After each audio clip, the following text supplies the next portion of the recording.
kepada beta tak terhingga sepanjang masa, hanya memberi tak ada kembali, bagai sang surya menyinari dunia. Assalamualaikum warahmatullahi wabarakatuh. Yang saya hormati para dewan juri, perkenalkan nama saya Bunda Firly dengan anak saya. Assalamualaikum, perkenalkan nama saya Kiran. Kami adalah perwakilan dari Dharma Wanita Persatuan SMP Negeri 3 Taman, Sidoarjo.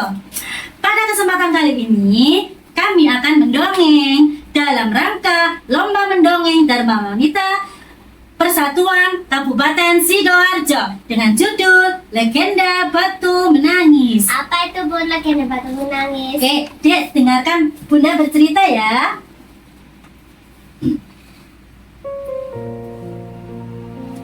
Dahulu kala, di bukit yang jauh dari pemukiman, hiduplah seorang ibu bersama putrinya.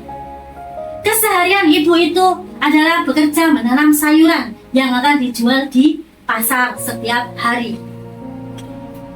Karena untuk menghidupi keluarganya, ibu itu tidak mempunyai suami karena suaminya meninggal. Putrinya itu tumbuh dewasa. Dengan itu, suatu ketika putrinya meminta sebuah permintaan kepada ibunya, yaitu dibelikan sisir yang baru karena sisirnya patah dan dibelikan perhiasan yang baru. Malam harinya, ibu merenungkan dan membuka tabungannya, mengambil tabungannya karena ingin membelikan putrinya sisir yang baru. Ternyata tidak cukup untuk membelikan perhiasan. Setelah itu, si anak mendengar bahwa ibunya hanya bisa membelikan suatu sisir saja, tetapi tidak perhiasan. Si putri marah, anak itu marah. Dia mengancam ibunya, kalau tidak dibelikan, dia akan keluar dari rumah atau pergi dari rumah. Ibu sedih. Akhirnya, ibu berkorban untuk menghabiskan tabungannya demi putri semata wayangnya, asalkan putrinya bisa bahagia dan tersenyum. Keesokan harinya, ibu mengajak putrinya untuk pergi ke pasar, menjual barang dagangannya, dan membelikan barang yang diinginkan oleh putrinya. Mereka berangkat ke pasar. Sebelum sampai pasar, si putri berpesan kepada ibunya, "Ibu, jangan mendekat saya. Ibu menjauh.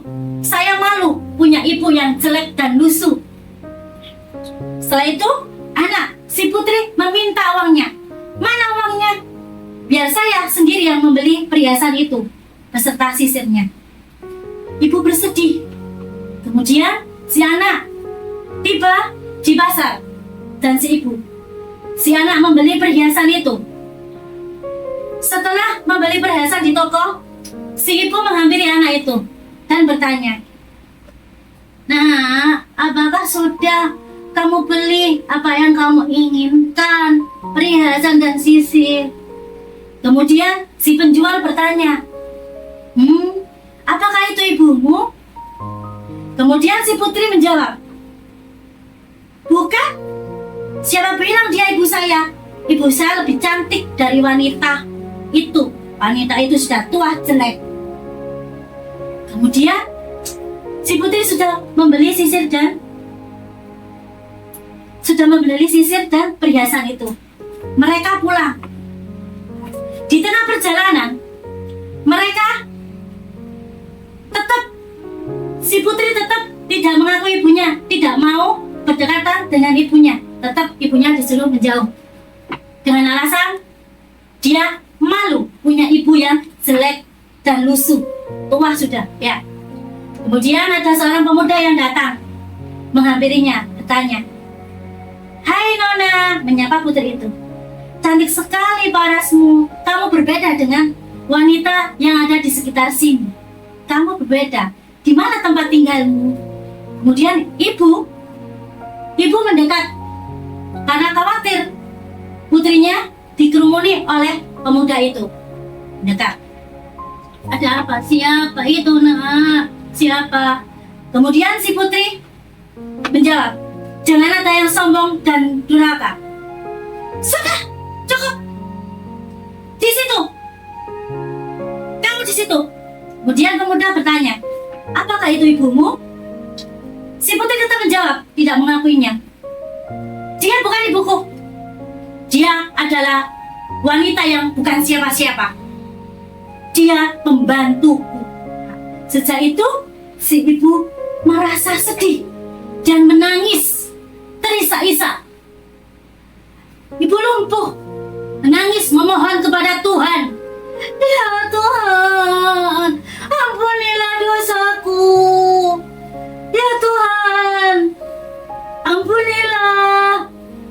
Hukumlah putriku ya Tuhan. Hukumlah. Si ibu memohon kepada Tuhan agar dihukum oleh Tuhan. Kemudian tiba-tiba angin datang kencang, hujan badai petir, langit menjadi gelap. Putri itu berubah menjadi batu. Setelah itu semuanya pemuda lari dan putri itu tetap menjadi batu, berubah menjadi batu. Kemudian si ibu menangis. Putri itu menangis memohon maaf kepada ibunya.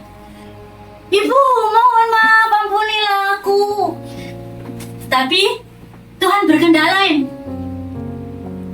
Putri menjadi batu, kemudian ibu memeluk batu itu. Setelah ibu memeluk batu itu keluarlah dengan sendirinya air mata yang menetes. Dan akhirnya itulah sebuah penyesalan. Janganlah engkau durhaka pada ibumu. Kakak, apakah yang diceritakan Bunda tadi ada pesan yang tersampaikan? Kita tidak boleh durhaka kepada kedua orang tua dan kita harus menghormatinya. Terima kasih. Terima kasih. Assalamualaikum warahmatullahi wabarakatuh.